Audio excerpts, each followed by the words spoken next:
Hello मेरे प्यारे बच्चों, क्या हाल चाल? बढ़िया सब। तो कैसे हो मेरे बब्बर शेर और शेरनियों? प्यारे बच्चों, अब बहुत जल्द आपका जो एग्जाम है वो स्टार्ट होने वाला है, क्योंकि अब एकदम नजदीक आ गई है वो घड़ी जिसका आप बेसब्री से इंतजार कर रहे हैं। लेकिन बहुत सारे बच्चे यहाँ पैनिक भी हो रहे हैं। बहुत सारे बच्चों ने हमें कमेंट किया कि सर, हमने जो साल भर पूरा पढ़ा है वो तो अब हम भूलते जा रहे हैं। मेंटली बहुत ज्यादा हम एकदम प्रेशर हमें फील हो रहा है। सर क्या करें, कुछ नहीं समझ में आ रहा है। सर क्या अब ऐसा हो सकता है कि टाइम टेबल अब भी बदल सकता है? तो बेटा ध्यान देना, अब आपके रोने से, आपके सर पटकने से कुछ नहीं होने वाला है, कुछ भी नहीं होगा। हाँ, इतना जरूर है कि बोर्ड ने बहुत बड़ी गलती की है। उनको यह सोचना चाहिए था कि ये जो टाइम टेबल निकला है कि ये कोई टाइम टेबल है। यो बोर्ड का एग्जाम है ना, वैसे भी ट्वेल्थ का एग्जाम हो चाहे हाई स्कूल का एग्जाम हो, ये कोई मूली गाजर नहीं है। यूपी बोर्ड सबसे बड़ा बोर्ड होता है। अगर ठीक करना है व्यवस्था को ठीक करिए ना, नकल पर लगाम लगाइए ना। आपको लगता है कि हम वाहवाही कर रहे हैं, हम इतने दिन में एग्जाम क्लियर करवा दे रहे हैं, इतना जल्दी रिजल्ट निकलवा दे रहे हैं, तो कौन अच्छा काम कर रहे हो? जो अच्छा काम करना चाहिए वहां तो हुआ नहीं। 10 दिन और 9 दिन के अंदर पेपर करवा के निपट जा रहा है, तो कौन बहुत बड़ा तीर मार लिया आप? अब इतना तो गैपिंग होना चाहिए। चलिए हिंदी का पेपर हो जाए, ठीक है, इंग्लिश का भी मान लेते हैं, लेकिन एटलीस्ट उसके बाद मैथ वाला आ जाए, मैथ या बायो, उसके बाद फिजिक्स और केमिस्ट्री। एक दिन में बच्चा क्या करेगा? पेपर देकर आएगा, वैसे ही टेंशन में रहे। फिर उसके बाद एक दिन में वो क्या करेगा? एक दिन में न्यूमेरिकल सॉल्व करेगा, प्रैक्टिस लगाएगा, या एक दिन में वो डेरिवेशन देखेगा, एक दिन में थ्योरी बेस्ड क्वेश्चन देखेगा, क्या करेगा? इतना तो सोचना चाहिए था ना। अगर वो भी स्टूडेंट की जगह पर होते तो उनका भी दिल जोरों से धड़क रहा होता। हम भी एक दौर में इस सिचुएशन से गुजर चुके हैं। तो इतना कहेंगे प्यारे बच्चों, कुछ नहीं होने वाला। जो आपने तैयार किया है, जो आपने पढ़ा है, जितनी पढ़ाई की है, वही एकदम बेस्ट है। बस उसी पर आप फोकस करिए, रिवीजन करिए। अब इस पर तो फालतू का सोचिए ही नहीं, क्योंकि कुछ कहने से किसी को कोई मतलब तो है नहीं। तो आज के इस वीडियो में हम देखने वाले हैं हिंदी में 4 ऐसे टॉपिक, ज्यादा नहीं 4, एक और ऐड कर देते हैं, 5 टॉपिक। 5 टॉपिक जो आपको 35 से 40 नंबर 100% से देकर के जाएंगे। केवल 5 टॉपिक से, 5 टॉपिक से अगर आपके 40 नंबर तक बन रहे हैं, 35 से 40, तो ये बहुत अच्छी बात है। ये एक बहुत बड़ा नंबर भी होता है, याद रखना, ठीक है। ये बहुत बड़ा नंबर होता है, क्योंकि हमारा टारगेट है क्या? 90 प्लस। आपको होपलेस नहीं होना है बच्चों, इतना जरूर कहेंगे, क्योंकि कॉन्फिडेंस ही आपको यहां तक पहुंचाने में मदद करेगा। अगर आप पहले से सोच लेंगे कि मेरा नंबर खराब आएगा, टाइम नहीं है, तो ऐसा कुछ भी नहीं है। आप पॉजिटिव माइंडसेट के साथ जाएंगे तो यकीनन पेपर बढ़िया होगा, ठीक है। तो चलिए देख लेते हैं कि वो टॉपिक कौन कौन से हैं जिन पे फोकस करना है। तो सबसे पहला हो जाता है संस्कृत गद्यांश का। संस्कृत गद्यांश का, अब देखिए संस्कृत गद्यांश कितने नंबर का आता है? तो ये आपका देकर जाएगा पूरे 7 नंबर। इस टाइम अब ज्यादा फोकस यहीं पर करना है, वहां जहां से नंबर बनते हैं एकदम सॉलिड वाले। बोलेगा कि दिए गए संस्कृत गद्यांश में किसी एक का संदर्भ सहित हिंदी में अनुवाद करिए। संदर्भ सहित बोलेगा, ठीक है। तो संदर्भ के साथ लिखना होगा, 2 + 5 करके 7 आएगा, जिसमें 2 नंबर संदर्भ का रहेगा, 5 नंबर आपका अनुवाद का रहेगा। इस तरह से 7 नंबर। तो यहां पे जैसे दिया गया है, ठीक है, आपको इसका अर्थ निकालना होगा कि दिया है कि संस्कृतस्य साहित्यम सरसम व्याकरणस्य सुनिश्चितम, कि संस्कृत का, बहुत ध्यान पूर्वक समझिएगा, एकदम फाइनल समझिए कि संस्कृत का साहित्य अत्यंत सरस है, और इसके व्याकरण क्या है? सुनिश्चित है। तस्य गद्य पद्य च लालित्यम, और इस कह रहा है कि इसके गद्य और पद्य में लालित्य, भाव बोध की सामर्थ्य, ठीक है, लालित्य यानी भाव बोध को की सामर्थ्य, अद्वितीयम श्रुति माधुरस्य यानी अद्भुत श्रुति माधुर गुण क्या है? विद्यमान है। किम बहुना, क्या कहें? किम बहुना, बहुना का मतलब अधिक हुई, किम यानी क्या, कि अधिक क्या कहें, चरित्र निर्माणार्थ, चरित्र के निर्माण की यादृशी सत प्रेरणा, जैसी सत प्रेरणा संस्कृतम वाग्मयम ददाति, संस्कृत का साहित्य देता है, ना तादृश किंचित धन्यत, ऐसी कोई और नहीं देता। कि कह रहा है कि अधिक क्या कहें या ज्यादा क्या कहें कि चरित्र के निर्माण की जैसी सत प्रेरणा संस्कृत का साहित्य देता है, वैसी कोई और नहीं देता है। ठीक है, मूलभूतानाम मानवीय गुणानाम, कि मूलभूत मानवीय गुणों की यादृशी विवेचना, जैसी विवेचना संस्कृत साहित्य वर्तते, संस्कृत के साहित्य में होती है, नान्यत्र तादृशी, ऐसी और कहीं पर नहीं। फिर आगे कह रहा है कि दया, दानम, शौचम, औदार्यम, अनुसूया, क्षमा, अन्य चाने के गुणा अस्य साहित्यस्य अनुशीलनेन सजायन्ते। कह रहा है कि दया, दान, पवित्रता, उदारता, और उसके बाद यहां निंदा ना करना, और क्षमा, और अन्य, कह रहा है कि अन्य और जो गुण हैं इसके साहित्य से ही क्या होते हैं, उत्पन्न होते हैं। तो ये प्यारे बच्चों आपका एक क्या होगा, गद्यांश। और अच्छी बात यह है कि वहां पे अथवा में करके आएगा बबुआ। कैसा करके आएगा, तो अथवा में करके आएगा, याद रखिएगा। तो आपको अब लिखना कैसे है, तो लिखेंगे आप लिखेंगे भैया इस तरीके से, मेरे प्यारे रसगुल्लों ध्यान दीजिएगा। लिखेंगे कि संदर्भ से स्टार्ट करेंगे, संदर्भ में लिखेंगे कि प्रस्तुत संस्कृत गद्यांश हमारी पाठ्य पुस्तक संस्कृत दिग्दर्शिका के संस्कृत भाषाया महत्वम पाठ से लिया गया। मतलब जिस भी पाठ से लिया गया होगा वो पाठ लिख देना है। फिर अनुवाद में वही चीज लिखना कि संस्कृत का साहित्य जो है वो सरस है और इसका व्याकरण सुनिश्चित है, इसके गद्य और पद्य में लालित भावों को स्पष्ट करने की क्षमता है, और अनुपम श्रुति माधुरता, यानी वही सुनने की जो मधुरता है। अधिक क्या कहें, चरित्र के निर्माण की जैसी सत्प्रेरणा संस्कृत का साहित्य देता है, वैसी कोई और नहीं। फिर क्या है, मूलभूत मानवीय गुणों की जैसी विवेचना संस्कृत के साहित्य में है, वैसी कहीं और नहीं है। फिर दया, दान, पवित्रता, उदारता, निंदा न करना, क्षमा, और अनेक कह रहा है कि ऐसे गुण संस्कृत के अनुशीलन से ही क्या होते हैं, उत्पन्न होते हैं। ठीक है ना आसान, बहुत आसान है प्यारे बच्चों, इसमें ज्यादा कुछ करना होता नहीं है। आपका 2 से 4 लाइन ही ऐसा दिया रहेगा। अब एक और देख लेते हैं, यहां पर एक और दिया गया है कि संस्कृत साहित्य से, कि संस्कृत साहित्य के आदि कवि वाल्मीकि, महर्षि व्यास, कवि कुलगुरु कालिदास, अन्य चाभास भारवी, भवभूतेद्यो महाकव्या स्वकीय ग्रंथ रत्ने अद्यापि पाठना का नाम हृदय विराजन्ते। बड़ा लंबा चौड़ा सा है, बड़ा आसान है, समझने का प्रयास करिए। कह रहा है संस्कृत साहित्य के आदि कवि वाल्मीकि, महर्षि व्यास जो महर्षि वेद व्यास है, तीसरा है कवि कुलगुरु कालिदास। कह रहा है चा अन्य, चा का मतलब और, यानी और कवि कुलगुरु कालिदास। फिर उसके बाद और भास भारवी, फिर कह रहा है कि यहां पे भवभूति, और अन्य जो है महाकवि ने स्वकीय ग्रंथ रत्ने, अपने ग्रंथ रत्नों से, यानी उन्होंने जो ग्रंथ लिखा है उससे, ये अद्यापि आज भी पाठका नाम, यानी पाठकों के हृदय यानी हृदय में विराजनते, यानी विराजमान है।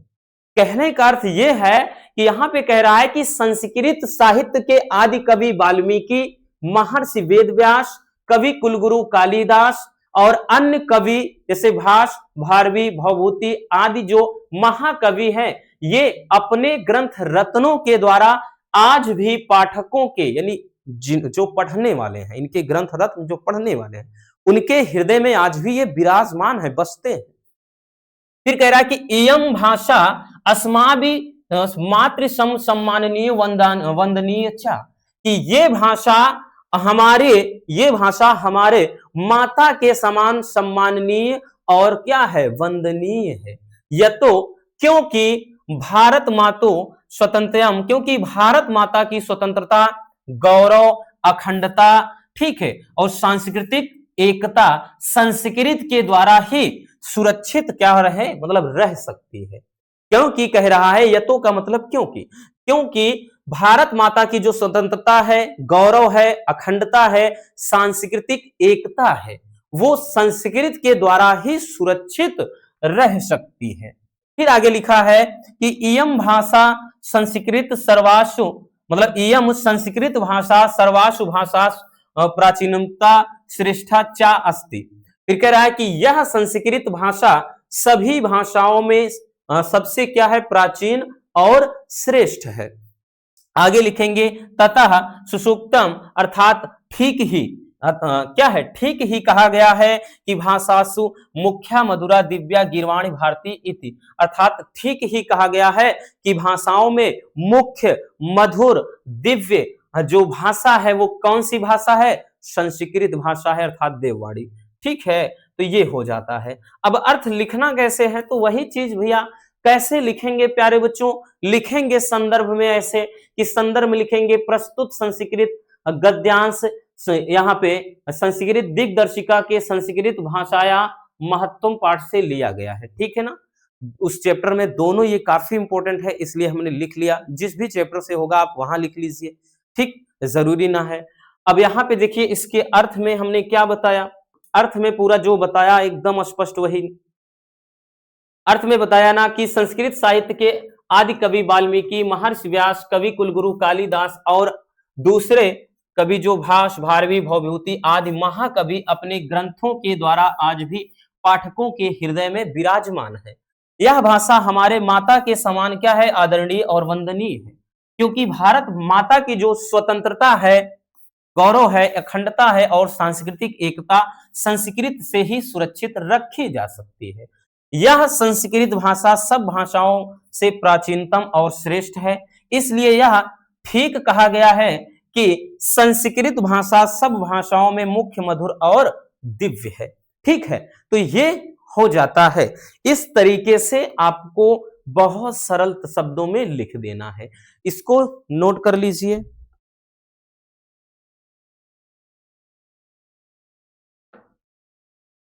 हो गया ना, चलिए अब उसके बाद देखिए आपका जो पद्यांश से रिलेटेड आएगा, पद्यांश में भी दो ही देगा, अथवा में करके रहेगा, याद रखना। ये भी कितने नंबर का, 7 नंबर का। इसमें भी वही पैटर्न 2 + 5, 2 + 5 = 7। 2 नंबर आपका रहेगा संदर्भ का और उसके बाद 5 नंबर अनुवाद का। ठीक है, जैसे दिया है कि निंदन्तु नीति निपुणा यदि वा स्तुवन्तु लक्ष्मी समाविशतु गच्छति वा यथेष्टम अद्यौ वा मरणामस्तु युगांतरे वा न्यायात पथा प्रविचलन्ति पदम ना धीरा। बहुत आसान है बच्चों। देखिए क्या कह रहा है कि कह रहा है निंदन्तु नीति निपुणा, कि निंदन्तु मतलब क्या है, चाहे निंदा की जाए, नीति निपुणा नीति में निपुण। ठीक है, यदि वा स्तुवन्तु चाहे फिर उनकी स्तुति की जाए यानी बढ़ाई की जाए। लक्ष्मी समाविशतु, कि लक्ष्मी क्या है, समाविशतु आए, गच्छतु वा यथेष्टम याहे अपनी इच्छा अनुसार चली जाए। अद्यो वा मरणामस्तु, ये अद्यो मतलब आज ही, वा मरणामस्तु यानी मृत्यु हो जाए, युगांतरे वा चाहे युगों के बाद। न्यायात पथा प्रविचलन्ति पदम ना धीरा, लेकिन कि जो धीरा यानी जो धैर्यवान पुरुष होते हैं वो क्या है, न्याय के पथ से जरा सा भी विचलित नहीं होते। देखिए इसमें बोल क्या रहा है, इसमें कह रहा है कि नीति में निपुण व्यक्ति की चाहे तो निंदा करें, चाहे यानी उनकी बुराई करें, चाहे उनकी बड़ाई करें, चाहे लक्ष्मी आए, चाहे अपनी इच्छा अनुसार चली जाए, उनकी मृत्यु चाहे आज हो जाए, चाहे युगों के बाद हो जाए, ऐसे व्यक्ति न्याय के पथ से कदापि विचलित नहीं होते हैं, यानी पग भर भी, यानी एक कदम भी डगमगाते नहीं हैं। चलिए इसका अर्थ अब लिखेंगे कैसे, लिखेंगे संदर्भ में कि प्रस्तुत संस्कृत पद्यांश हमारी पाठ्य पुस्तक संस्कृत दिग्दर्शिका के सुभाषित रत्नानी, भाई जिस पाठ से होगा लिख देंगे, से पाठ से लिया गया है। अनुवाद में वही नीति में निपुण लोग निंदा करे, यानी नीति में निपुण लोग की वही चीज, चाहे निंदा की जाए या स्तुति यानी प्रशंसा करे।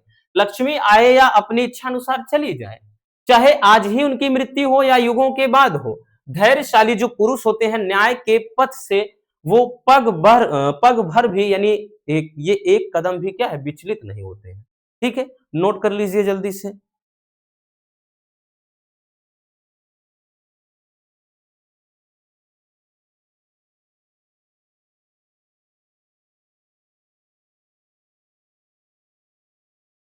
हो गया ना, आगे चलते हैं।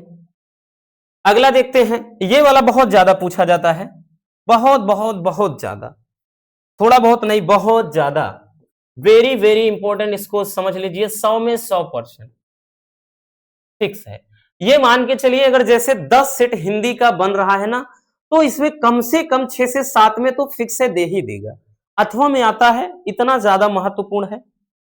देखिए इसको समझ लो, बहुत ज्यादा ये मुश्किल है नहीं, एकदम आसान होता है।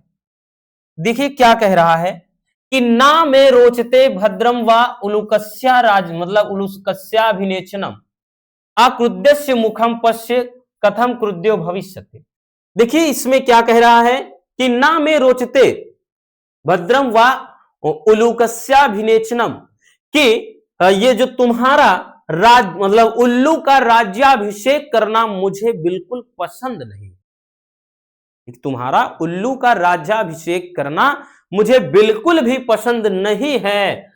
आक्रुद्यस्य मुखम पश्य, यानी बिना क्रोध के ही इसका मुख जरा देखो। कथम, वही कह रहा है कथम क्रुद्यो भविष्यति, अगर ये क्रोधित हो जाएगा तब इसका मुंह कैसे लगे। आपने उल्लू को देखा होगा, बिना क्रोध में जब प्यार से भी देखेगा ना, लगेगा नफरत में देख रहा है, लेकिन अब सोच लो वही अगर गुस्से में देखे तब कैसे देखेगा। तो वही चीज कह रहा है कि तुम्हारा ये जो उल्लू का राज्याभिषेक करना है मुझे बिल्कुल नहीं पसंद। ठीक, ये कहानी कहाँ की है आप समझ रहे हैं, जातक कथा में उलूक जातम से लिया गया है, जहां पक्षी में बनाने की बात आती है कि किसको राजा घोषित किया जाए तो पक्षी गण इकट्ठा होते हैं, वही की बात है। तो यही वही चीज है कि तुम्हारा उल्लू का राज्याभिषेक करना यानी उल्लू का राजा बनाना या घोषित करना मुझे नहीं पसंद। तो लिखेंगे अब संदर्भ में कि प्रस्तुत संस्कृत श्लोक हमारी पाठ्य पुस्तक संस्कृत दिग्दर्शिका के जातक कथा के उलूक जातम नामक पाठ से लिया गया है। फिर आप लिखेंगे यहां पे अनुवाद में कि तुम्हारा उल्लू का राज्याभिषेक करना मुझे अच्छा नहीं लगता या मुझे पसंद नहीं है, कि बिना क्रोध के ही इसका मुख ऐसा है तो क्रोधित होने पर इसका मुख कैसा होगा, यानी जब क्रोधित होगा तब इसका मुंह कैसा होगा। ठीक है, चलिए स्क्रीनशॉट कर लीजिए बबुआ।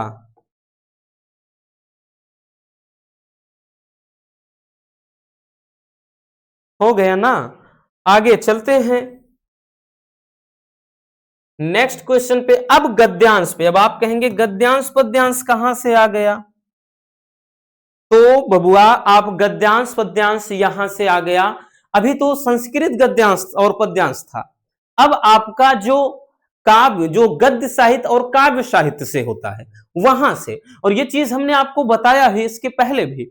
अब इसमें देखिए, इसमें जरा देखिए आपका एक दिया है, और इसीलिए बोला ना जितना ज्यादा प्रैक्टिस करेंगे उतनी ज्यादा चीजें आसान होती चली जाएंगी। जैसे आपका गद्यांश देगा कितना, 2 देगा, वहां पर भी 2 देगा, और ये आएगा पूरे 10 नंबर में। कितने नंबर में, 10 नंबर, यानी यहां से 5 प्रश्न रहेंगे, ये 10 नंबर का होगा, इससे संबंधित 5 प्रश्न, प्रत्येक प्रश्न 2 नंबर का, ये 10 नंबर में बनेगा। और अच्छी बात ये कि अथवा में करके आएगा बच्चों, इसलिए बिल्कुल भी घबराना नहीं है। जैसे दिया गया है कि पृथ्वी के विशाल प्रांगण में सब जातियों के लिए समान क्षेत्र है, समन्वय के मार्ग से भरपूर, प्रगति और उन्नति करने का सबको एक जैसा अधिकार है, किसी जन को पीछे छोड़कर राष्ट्र आगे नहीं बढ़ सकता, इसलिए राष्ट्र के प्रत्येक अंग की सुध हमको लेनी होगी। राष्ट्र के शरीर के एक भाग में यदि अंधकार और निर्बलता का निवास है तो समग्र राष्ट्र का स्वास्थ्य उतने अंश में असमर्थ रहेगा। ठीक है, ये एक दिया गया है, क्या चीज, आपका एक गद्यांश दिया गया है। ठीक, अब यहां पे गद्यांश दिया गया है तो गद्यांश से संबंधित यहां पे आपके प्रश्न दिए रहेंगे। हर एक प्रश्न का 2 नंबर। कितना नंबर? तो हर एक प्रश्न का 2-2 नंबर रहेगा। हर एक प्रश्न का 2-2 नंबर रहेगा। अब जैसे कह रहा है कि पाठ का शीर्षक और लेखक का नाम लिखिए। ठीक है, पाठ का शीर्षक और लेखक का नाम लिख दीजिए, 2 नंबर आपके जेब में। ठीक, तो यहां से इस तरीके से लिखेंगे। तो पाठ का नाम लिखेंगे, क्या चीज, किस पाठ से? अगर आप नजर डालिए, हमने ट्रिक बताई थी, जैसे राष्ट्र वर्ड आ जाए, देखिए यहां पर राष्ट्र वर्ड आ गया, ठीक है, यहां पर भी राष्ट्र आ गया, ठीक है, यहां पर भी राष्ट्र आ गया। तो जैसे राष्ट्र शब्द आ रहा है, तो ये क्या है? राष्ट्र का स्वरूप से है। वासुदेव शरण अग्रवाल जी ने लिखा है। तो आप कैसे लिखेंगे उत्तर? थोड़ा सजा के ऐसे ही कि पाठ का शीर्षक राष्ट्र का स्वरूप एवं इसके लेखक वासुदेव शरण अग्रवाल जी हैं, ऐसे लिखेंगे बच्चों। फिर राष्ट्र के प्रत्येक अंग की सुध हमें क्यों लेनी चाहिए? तो सुध क्यों लेनी चाहिए? तो आप लिखेंगे, देखिए यहां पे ही देखिए लिखा है साफ साफ कि किसी जन को पीछे छोड़कर राष्ट्र आगे नहीं बढ़ सकता। अतः, अतएव का मतलब इसीलिए, इसलिए राष्ट्र के प्रत्येक अंग की सुध हमें लेनी होगी। तो आप लिखेंगे ना प्यारे बच्चों कि राष्ट्र के प्रत्येक अंग की सुध हमें इसलिए लेनी चाहिए क्योंकि किसी अंग को पीछे छोड़कर राष्ट्र आगे नहीं बढ़ सकता। ठीक है, आगे चलते हैं। अब अगला है कि रेखांकित अंश की व्याख्या कीजिए। ठीक है, रेखांकित, ओ भाई रेखांकित अंश की तो व्याख्या करना भूल ही गए, यहाँ पे रेखा खींचना भूल गए। 1 मिनट, रेखा किसमें है जरा देख लेते हैं।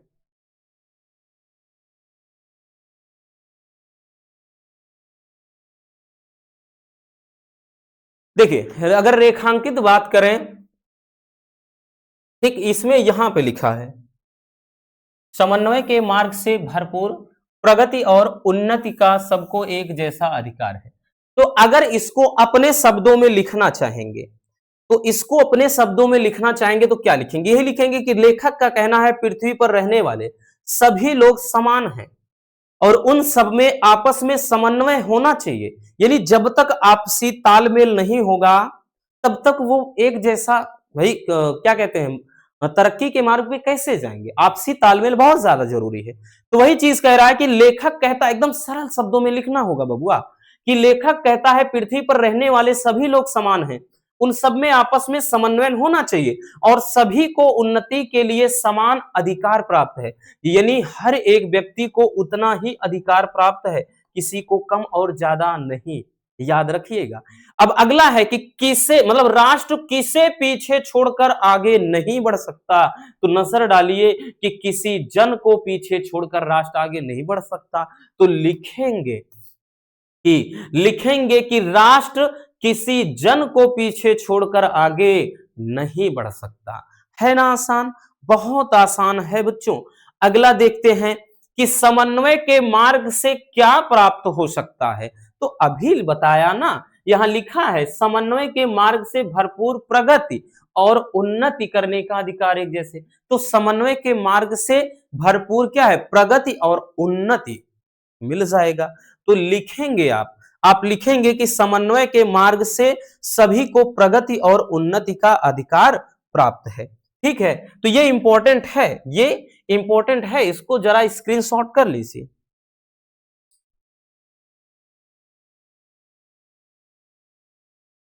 हो गया ना? तो ये तो मतलब इतना है। अब इसका मेन तो क्वेश्चन जो आंसर है यहां पे है, इसको कर लीजिए। चलिए आगे देखते हैं।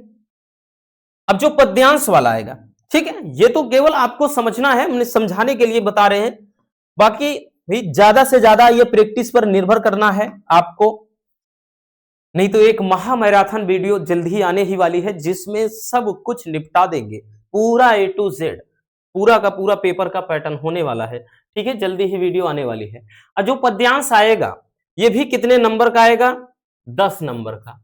10 नंबर का ये भी होगा। इसमें भी वही सेम पैटर्न, 5 क्वेश्चन दिया रहेगा, प्रत्येक क्वेश्चन 2 नंबर का, इस तरह से 10 नंबर बनेगा। ठीक है, ये जैसे यहां पे दिया रहेगा, अथवा में करके आएगा, इसलिए फायदा है। एक तो कर ही लोगे ना। जैसे दिया है कि कोई प्यारा कुसुम कुमला गेह में जो पड़ा हो तो प्यारे की चरण पर ला डाल देना उसी को। यो देना ए पवन बतला फूल सी एक बाला, म्लान हो कमल पग को चूमना चाहती है। एकदम सिंपल है, करवा भी चुके हैं और न जाने कितनी बार करवाया है, और वैसे भी हिंदी का पेपर है तो सब कुछ एकदम फील्डिंग सेट होती है, यानी सब फिक्स होते हैं कि हाँ यही आने हैं। देखिए यहां पे बोल रहा है कि उपयुक्त पद्यांश का संदर्भ लिखिए। संदर्भ में क्या लिखना होता है, वैसे लिखिए भाई, जिस चैप्टर से है वो लिखना है कि प्रस्तुत पद्यांश हमारी पाठ्य पुस्तक सामान्य हिंदी के फला चैप्टर से लिया गया है, इसके रचयिता ये हैं। या डायरेक्ट लिख दीजिए कि प्रस्तुत पद्यांश, यहाँ पे लिख दीजिए कि इनके द्वारा रचित इस पाठ से है, बस हो गया। यहाँ पे अर्थ में देखिए बोल रहा है कि कोई प्यारा कुसुम कुमला, इसमें राधिका जो हो पवन को दूत बनाकर प्रभु श्री कृष्ण के पास मथुरा धाम में भेजती हैं और बोलती हैं कि यदि तुम्हें रास्ते में कोई कुम्हलाया हुआ ना कोमल यानी फूल दिखाई पड़ जाए तो क्या करना, तो उसे उठाना और क्या करना, प्रभु श्री कृष्ण के चरणों में डाल देना और उन्हें ये बतला देना कि इसी तरह फूल जैसी एक कोमल स्त्री अर्थात बाला, यानी खुद की बात कर रही है कि फूल जैसी एक जो बाला है यानी राधिका स्वयं, वो म्लान हो पग कमल पग को चूमना चाहती है, वो भी क्या इस जो इस पुष्प की तरह धूमिल होकर के यानी मुरझा गई है और आपके कमल रूपी चरणों को चूमना चाहती है। तो यहां पे अब देखिए बात आती है अगर संदर्भ की, बात आती है संदर्भ की, तो कैसे लिखेंगे। संदर्भ में यही लिखेंगे कि उपयुक्त पद्यांश का शीर्षक पवन दूतिका, इसके रचयिता अयोध्या सिंह उपाध्याय, हरिओद हमने लिख दिया। या फिर हमने बताया ना लंबा चौड़ा वाले लिखिए कि प्रस्तुत पद्यांश हमारी पाठ्य पुस्तक सामान्य हिंदी के फला चैप्टर से लिया गया है, इसके रचयिता ये हैं, लिख दीजिए। अब दूसरा है कि रेखांकित अंश की व्याख्या करिए। अब रेखांकित अंश की व्याख्या में ये यूं देना ए पवन बतला फूल सी एक बाला, प्लान हो कमल पग को चूमना चाहती, लिखेंगे इसमें कि प्रस्तुत पंक्ति में कवि कहता है कि राधिका पवन से कहती हैं, राधिका पवन से कहती हैं कि हे पवन, यदि तुम्हें कोई पुष्प मुरझाया हुआ फूल दिखाई पड़े तो ये देकर उन्हें श्री कृष्ण के चरणों में डाल देना और बता देना कि फूल जैसी एक बाला क्या है तुम्हारे यानी आपके कमल रूपी चरणों को चूमना चाहती है। तो आप छोटा ही करके लिखिए, ऐसे लिखेंगे कि राधा पवन से कहती है कि तुम श्री कृष्ण को बता देना कि फूल जैसी एक कोमल बाला अर्थात स्त्री, वही ठीक है राधिका स्वयं की बात कर रहे हैं, दुखी होकर आपके चरणों को चूमना चाहती है, बस और कुछ नहीं। आगे लिखेंगे, अगला देखिए प्रश्न क्या है कि मुरझाए हुए फूल पुष्प की उपमा किससे की गई। उपमा का मतलब होता है तुलना, तो मुरझाए हुए फूल की तुलना किससे की गई है, राधा से। तो लिखेंगे कि मुरझाए हुए पुष्प की जो उपमा है या तुलना है कोमल बाला अर्थात राधा से की गई है। फिर है कि श्री कृष्ण के कमल रूपी कमलवत चरणों को कौन चूमना चाहता है, तो मालूम है ना श्री कृष्ण के कमल रूपी चरणों को राधा चूमना चाहती है, तो लिख देंगे श्री कृष्ण के कमल रूपी चरणों को राधा चूमना चाहती है। आगे उसके बाद देखिएगा कि राधा पवन दूतिका से मुरझाए हुए फूल को कहां डाल देने के लिए कहती है, तो राधा पवन दूतिका से मुरझाए हुए फूल को कहां, श्री कृष्ण के कमल रूपी चरणों में डाल देने के लिए कहती है। तो आप लिख देंगे कि पवन दूतिका से यानी राधा पवन दूतिका से मुरझाए हुए फूल को श्री कृष्ण के कमल व चरण या डायरेक्टली लिख देंगे श्री कृष्ण के चरणों में डाल देने के लिए कहती है। ठीक, तो लिख इसको नोट कर लीजिए। महत्वपूर्ण पद्यांश है बच्चों, पूरा ऐसे लिखना होगा आपको, ठीक वहां पर। अब उसके बाद चलिए देख लेते हैं एक अपठित गद्यांश। अपठित गद्यांश या पद्यांश आएगा, कितने नंबर में आएगा, तो बात कर ले पूरे 5 नंबर का आएगा, ठीक है पूरे 5 नंबर का। इसमें बोल देगा, इसमें भी अच्छी खबर यह है कि ये भी अथवा करके आता है, यानी ये जो भी टॉपिक हम बता रहे हैं एकदम सॉलिड वाले टॉपिक, ठीक है। आपको मान लेते हैं कोई नहीं आ रहा है तो ज्यादातर फोकस इन्हीं पे करना है पहले, क्योंकि यहां कुछ रटना है नहीं, यहां तो जो प्रश्न है उन प्रश्नों का उत्तर जो है आपको गद्यांश और पद्यांश से ही मिल रहा है, अभी बताया ना। अब यहां पे देखिए एक दिया रहेगा ऐसे, नीचे 3 प्रश्न दिया रहेगा, ठीक है, पहला 1 नंबर का, फिर ये 2-2 नंबर का ऐसे दिया रहेगा। ठीक है, याद रखिएगा इस तरह से।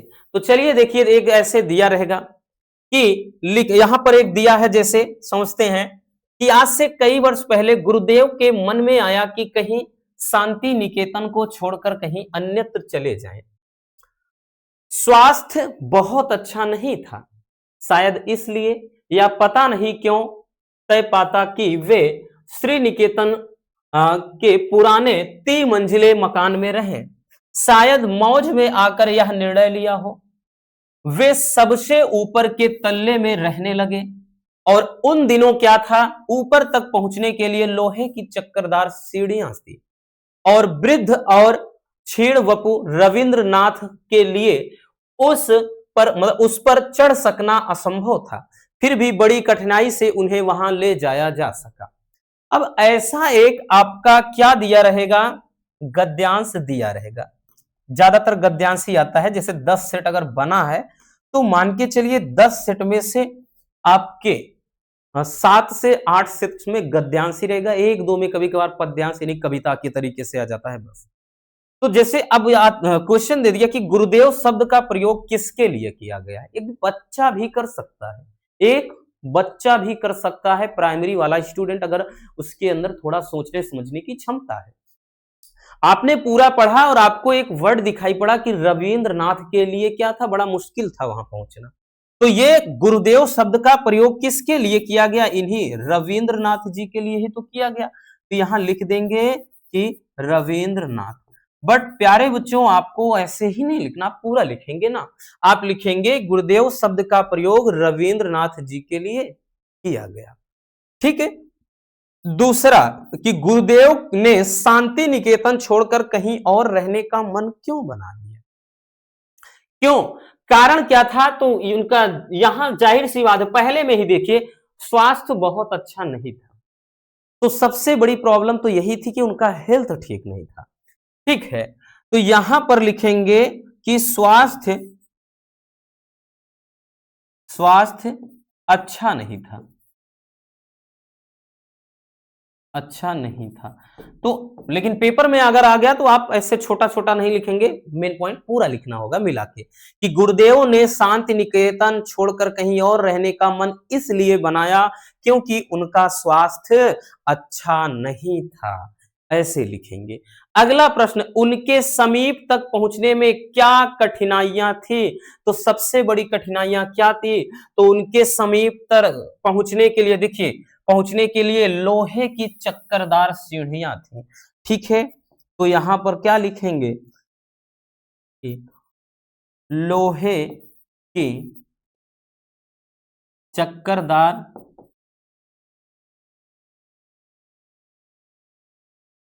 सीढ़ियां। ठीक है, तो यहां पर लिखेंगे कि उनके समीप तक पहुंचने के लिए क्या है, लोहे की चक्करदार सीढ़ियां ही सबसे बड़ी क्या थी, कठिनाई थी। ठीक है, क्योंकि चक्करदार सीढ़ियों से 2 मंजिले 3 मंजिले में पहुंचने में बहुत ज्यादा दिक्कत होगी, जाहिर सी बात। पहले ही मंजिल तक समस्या होगी, वो तो वैसे भी क्या है 3 मंजिले पर रहते थे, है ना। तीसरे मंजिले पर जब रहेंगे तो वहां तक पहुंचने में तो हालत खराब आदमी की, एक बार जाने में ही।